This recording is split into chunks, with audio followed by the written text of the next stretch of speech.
Gaudeamus omnes in Domino,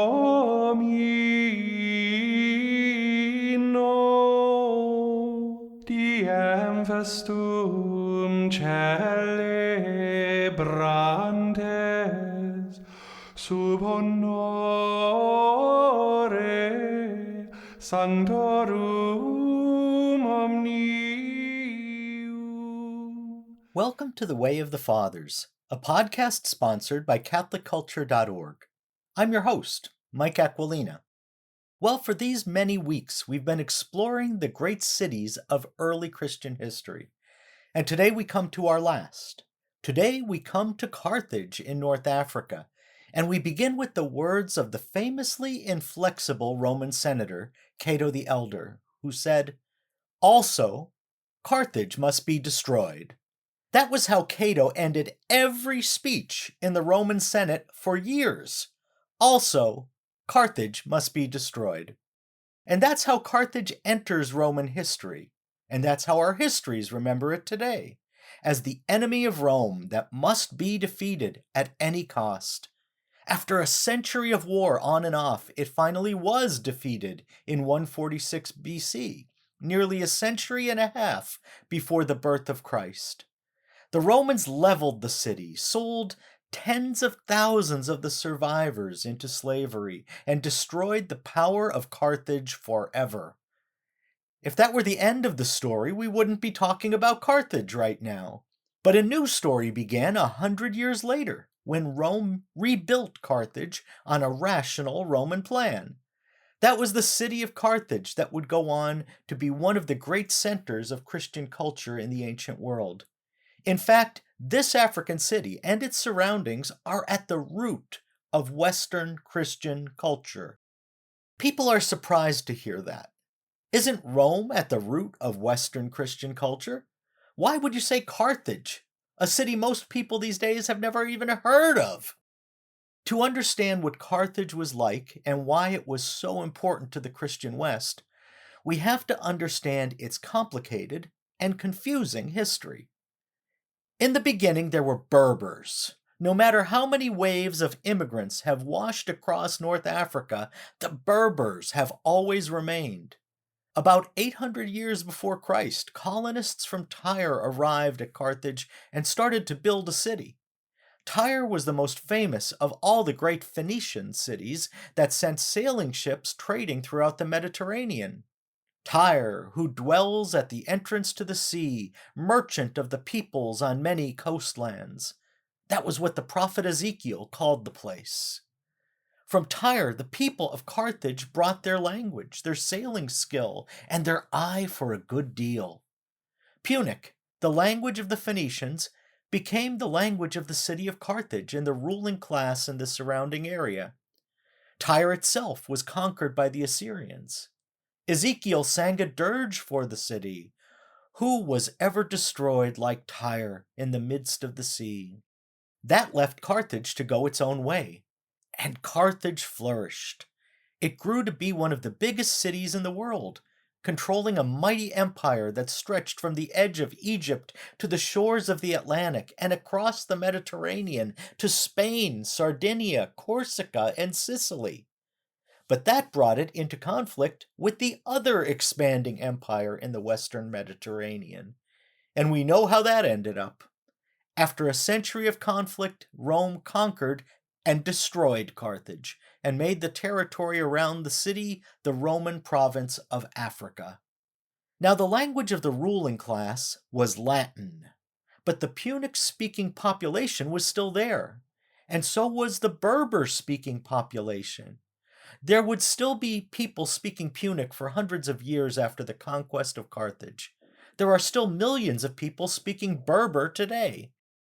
After a century of leaving the site deserted, the Romans decided that the harbor of Carthage was too good to go to waste. They laid out a new city according to the latest theories of rational urban planning, and Carthage began to grow at once. By about 200 years after Christ, it was the second largest Latin-speaking city in the world. Only Rome was bigger. Africa was the breadbasket of Rome. The poorest citizens in the capital ate bread made from African grain. All the riches of Africa were shipped through Carthage, which made the city richer and richer. All those people traveling to and from Carthage must have brought Christianity very early. We have no records of the beginnings of the church in Roman Africa. When we first hear of it, it's already everywhere. It first bursts into history in the case of the Silitan martyrs, 12 people who were executed for Christianity in the year 180. Because the Roman government kept records of everything the way bureaucracies love to do, the transcript of their trial was available for Christians to copy. It shows that this trial went the way most of these trials did. The judge tried to persuade the Christians to take the reasonable way out and just offer a pagan sacrifice and go on with their lives. And the Christians said that they were sorry, but they couldn't do that. These 12 people came from a little town called Cilium in the back country of Africa. If there were Christians way out in the boondocks, there must have been thousands of them already in Carthage. It was the commercial hub and one of the great trading cities of the world. Everything that came to Africa came to Carthage first. But it wasn't just commerce that made Carthage one of the great cities of the Roman Empire. North Africa also grew into one of the great centers of Latin literary culture. Some of the greatest names in Latin literature came from the province of Africa. Terence, who wrote comedies that still make us laugh today, is the earliest Latin writer whose work has come down to us in a substantial body. And his name, Publius Terentius Afer, probably tells us he came from Africa. Apuleius wrote a novel called The Golden Ass about a man who gets changed into a donkey, and it's the only Latin novel that survived complete from ancient times. Suetonius, the historian of the early emperors, and Fronto, who codified the principles of Latin rhetoric, they were Africans, all of them. And then there was Tertullian. It comes as a surprise to most people that the first important Christian writer in Latin was from Africa, not Rome. But the Christian church in Rome spoke Greek for the first couple of 100 years. Its liturgy was in Greek, and its writers set their thoughts down in Greek. That's probably because Rome had a huge Greek-speaking population among the merchants and craftsmen, just the demographic where Christianity took hold and grew fastest. Africa was different. From a very early age, its liturgy was in Latin. Our Latin Mass began in Africa, not in Rome. All the important Latin Christian writers of the first 3 centuries are associated with Africa. Tertullian came from Carthage. He was born about the year 155, and he was converted to Christianity at some time early in his life. But he had also had the best education Carthage had to offer. When he became a Christian, he applied all that education to writing about his new faith. Christian writing might be very different without Tertullian. The faith would be the same, but our ways of explaining it wouldn't have so many perfect terms that he came up with. Trinity, for one. Tertullian invented that word to explain what Christians believed about one God in 3 persons. He also set a standard for Christian literature that would make it different from the pagan Latin literature Africa was known for. Writers like Apuleius delighted in their sophistication. They picked out the biggest and most obscure words they could find just to show off. But Tertullian wrote directly in the Latin of ordinary people. He set down the most exalted Christian theology in terms anybody could understand. Late in life, Tertullian veered off into a schismatic group, the Montanists, who believed, among other things, that the majority church was too lenient with Christians who had committed serious sins. But his writings were too valuable to give up. Even though he was a schismatic, the next great Christian writer from Africa always referred to Tertullian as the master. That next great writer was Cyprian, the bishop of Carthage. He disagreed with Tertullian fundamentally on exactly the issue that made Tertullian join the Montanists. Cyprian became bishop in the year 249, and shortly after that, Decius became emperor. Decius was the kind of emperor who was going to fix everything that was wrong with the world. Looking around him, he discovered that one of the main things wrong with the world was that it had Christians in it. They refused to sacrifice to the gods who had made Rome great. So Decius decided to fix that. Until the time of Decius, persecutions had been local, and most Christians lived relatively peaceful lives most of the time. But Decius decided that all citizens would have to prove that they weren't Christian by making a public sacrifice to the pagan gods. In proper bureaucratic fashion, the good citizens who sacrificed would receive a certificate, which they would have to present on demand. The ones who refused would die. With the whole machinery of Roman government bearing down on them, and all the most creative Roman tortures lined up to persuade them, many Christians gave up and got their certificates. When the persecution slowed down, some of those people felt the guilt of what they had done and wanted to come back into the church. What should be done about that? Well, some said they could never come back. God might forgive them, but the church couldn't. Some extremists believed there was no forgiveness for any serious sin committed after baptism. There were others who would take them back, no questions asked. Cyprian steered the middle course, the right course. There would have to be a period of penitence. The lapsed would have to show that they were really sincere about repenting for their lapse. But if they kept it up, they could come back into communion. Secular history remembers Cyprian as the bishop who was in Carthage when the plague hit, because he left us a detailed medical description of it.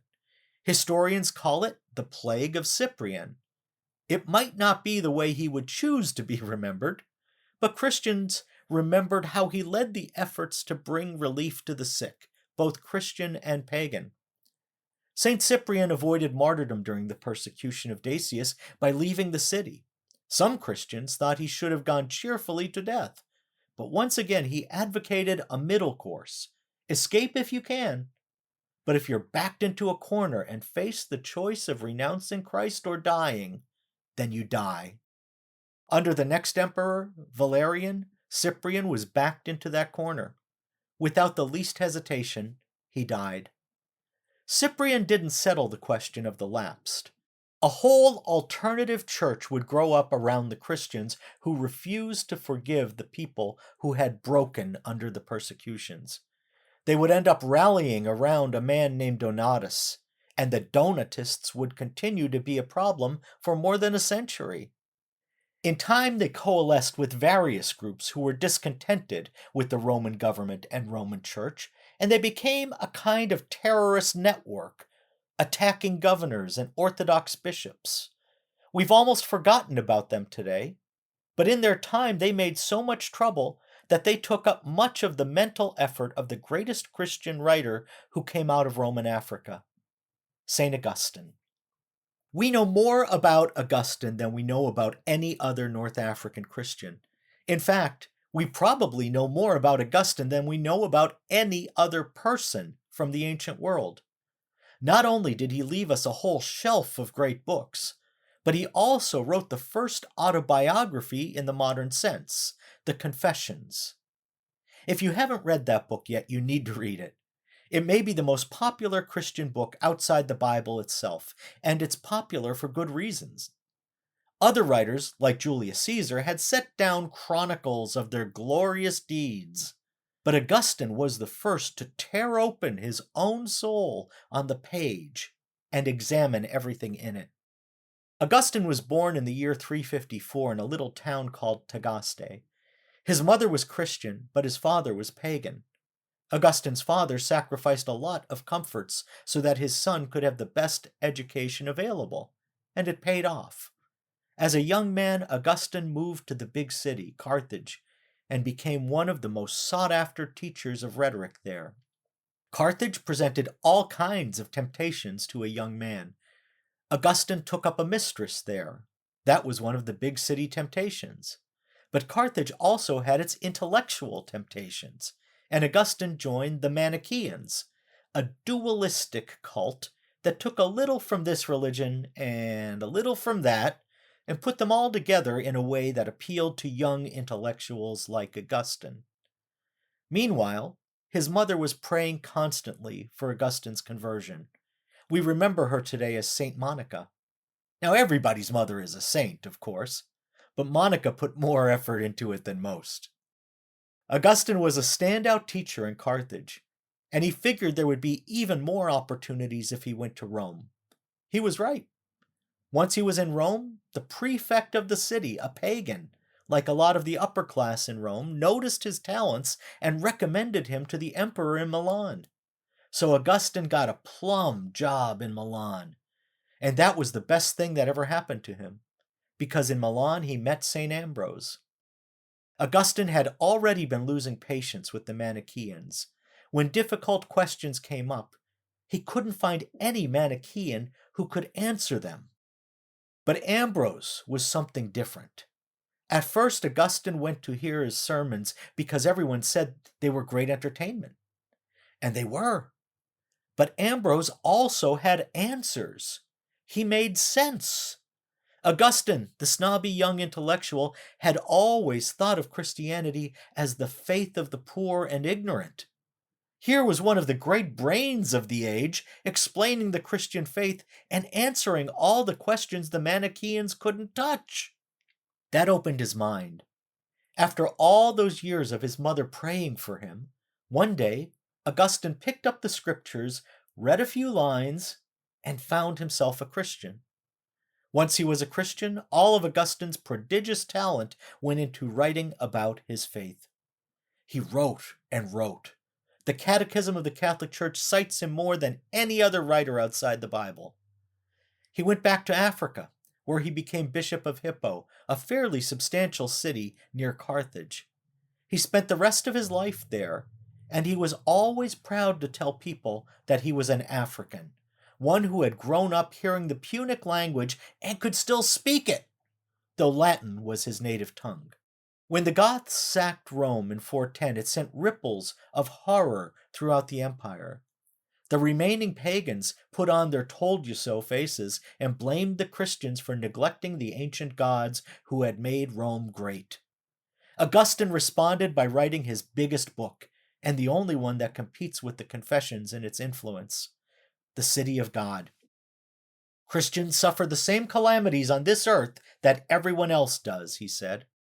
But Christians belong to the city of God, not the city of this world. It was good for Augustine to have the consolation of knowing that disasters didn't mean God had forsaken his people. He lived to see the end of Roman Africa approaching. In 430, as the Germanic Vandals were besieging Hippo, Augustine died.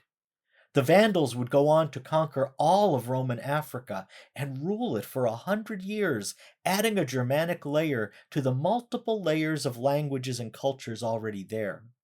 These Vandals were also Christians, but they were Arian Christians and extremely bigoted ones. The Catholic majority found themselves persecuted as brutally as they had been in pagan times. The persecution came to an end only when Justinian's armies reconquered Africa for the Eastern Roman Empire. This wasn't actually as much better as the Orthodox Africans had hoped it would be. Everything was ruled from Constantinople, and Constantinople expected that the Western Christians would conform to Eastern practice. But the things that were distinctive about Latin Christianity were, above all, African things. For a century and a half, Carthage was finding itself aligned with the Pope and the rest of the West against the governing powers in the East. Then came the Arab conquest, and African Christianity gradually faded. But that's not really true. African Christianity is still very much with us. Wherever there's a church celebrating Mass according to the Latin rite, that's African Christianity. Wherever a theologian is arguing a point by citing St. Augustine, that's African Christianity. Wherever a Christian is appealing to the Trinity, that's African Christianity. The Christian tradition of Roman Africa, the ancient faith of Carthage, is invisible not because it has disappeared, but because it has become the very air we breathe. This ends our last city, but not our series. We'll be back with one more episode of Roundup. I hope you've enjoyed this episode of The Way of the Fathers, and if you did, I ask you to consider making a donation to help us. We're entirely listener-funded, and so we're utterly dependent on you. So please go now to our form at catholicculture.org/donate/audio. Make your donation and let us know that you love the Fathers. And remember, we pray for our listeners and benefactors every day. De quorum solemnitate gaudent angeli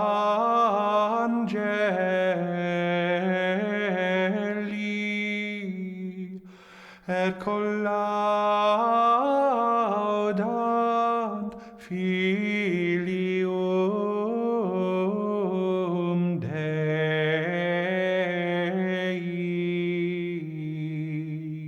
Way of the Fathers is a production of CatholicCulture.org. Check out our other podcasts, including Catholic Culture audiobooks, bringing to life classic Catholic writings, Criteria, the Catholic Film Podcast, featuring deep analysis of great films from a Catholic perspective, and the Catholic Culture Podcast, an interview show exploring Catholic arts, culture, and issues. You'll find all of this, as well as Catholic news, commentary, liturgical year resources, and much more at CatholicCulture.org.